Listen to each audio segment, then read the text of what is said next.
साथियों, इसके पूर्व में हमने आपको बताया रखा था प्रोटीन, उसके पहले पढ़ाया था कार्बोहाइड्रेट।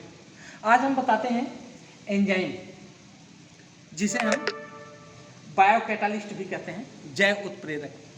जैव शब्द का मतलब ही होता है जीव शरीर में बनने वाले पदार्थ, तो बायोमॉलिक्यूल के अंतर्गत आता है।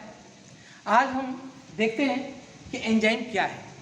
एंजाइम साथियों, आप जानते हैं कि आपके शरीर में जैविक प्रक्रियाएं संचालित होती हैं।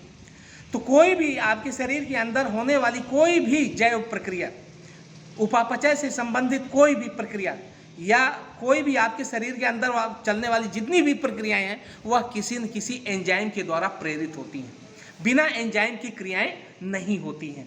अगर बिना एंजाइम की अगर क्रिया हो तो वो बहुत मंद गति से होती हैं। जैसे हमारे शरीर में ग्लूकोज का पाचन होता है, कार्बोहाइड्रेट का पाचन होता है।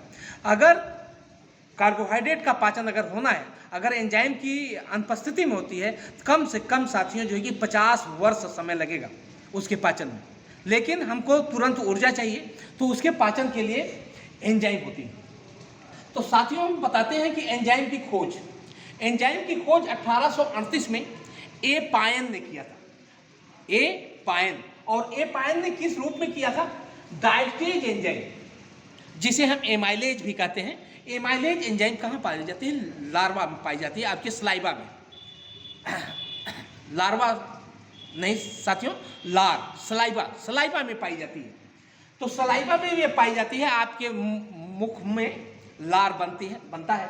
तो लार जो है कि जो हमारे कार्बोहाइड्रेट जैसे स्टार्च है, स्टार्च को ये जो है कि माल्टोज में तोड़ने का काम करता है। और एंजाइम शब्द विल्हेम कोहने ने दिया था 1878 में। सबसे पहली एंजाइम खोजी गई थी डायस्टेज, किसने? ए पायन ने। और जो शुद्ध एंजाइम थी, जिसे हम वास्तविक एंजाइम कहते हैं, वह 1926 में सुमिनर ने यूरिएज एंजाइम के रूप में, क्रिस्टल के रूप में अलग किया था। तो कॉम्पिटिटिव एग्जाम में एंजाइम से क्वेश्चन पूछे जाते हैं कि एंजाइम की खोज किसने किया साथियों? तो आपका उत्तर होगा ए पायन ने। शब्द किसने दिया? डब्ल्यू कोहने ने। और शुद्ध एंजाइम क्रिस्टल के रूप में किसने अलग किया? तो नाम आएगा सुमनर का। तो सुमनर को बाद में चल करके जो है कि नोबेल पुरस्कार भी मिला हुआ है। साथियों, बात आती है कि एंजाइम का कार्य क्या है। एंजाइम की क्रिया साथियों विशिष्ट होती है, मीन्स एक विशेष अभिक्रिया के लिए विशेष एंजाइम काम करता है। यह ऑप्टिमम पीएच पर काम करता है, 6 से 7 पीएच पर काम करता है। ये आपकी बॉडी टेम्परेचर पर काम करता है, मीन्स ऑप्टिमम टेम्परेचर पर, मीन्स अनुकूलतम ताप पर कार्य करता है। ये शरीर की जैविक क्रियाओं का क्या करता है? नियमन करता है। साथियों, ये जीव शरीर में ही बनता है, बाकी कहीं नहीं बनता। जीव शरीर में बनता है, जीव शरीर में ही नष्ट होता है। तो ये आपने कार्य देख लिया।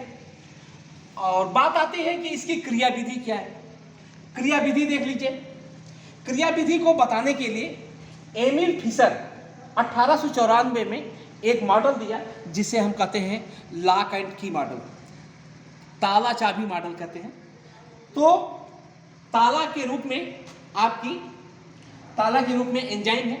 एंजाइम की सतह पर सक्रिय केंद्र होते हैं, वो विशेष आकार के होते हैं, जिसमें चाबी, तो आपका सबस्ट्रेट जो होता है वह आकर के इसी में फिट हो जाता है। फिट होने के बाद आपका कॉम्प्लेक्स कंपाउंड ES बनता है। ये आपस में देखिए, जिस तरीके से ताला और चाबी एक में मिल करके सट जाते हैं और उसको खोलने का काम करता है, ठीक इसी तरीके से एंजाइम देखिए साथियों अलग हो जाती है और नया प्रोडक्ट बन जाता है। क्योंकि एंजाइम एक क्या है? प्रोटीन नेचर होता है, प्रोटीन की प्रकृति का होता है, और यह सबस्ट्रेट को प्रेरित करके नया पदार्थ बनवा देती है। और ये अब क्रिया के अंत में सेफ सुरक्षित रहती है, क्योंकि उत्प्रेरक की विशेषता होती है।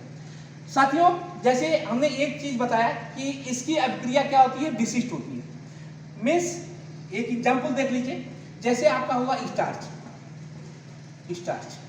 स्टार्च पर ये आपकी एंजाइम एमाइलेज ये काम करती है। तो स्टार्च टूट जाता है माल्टोज में।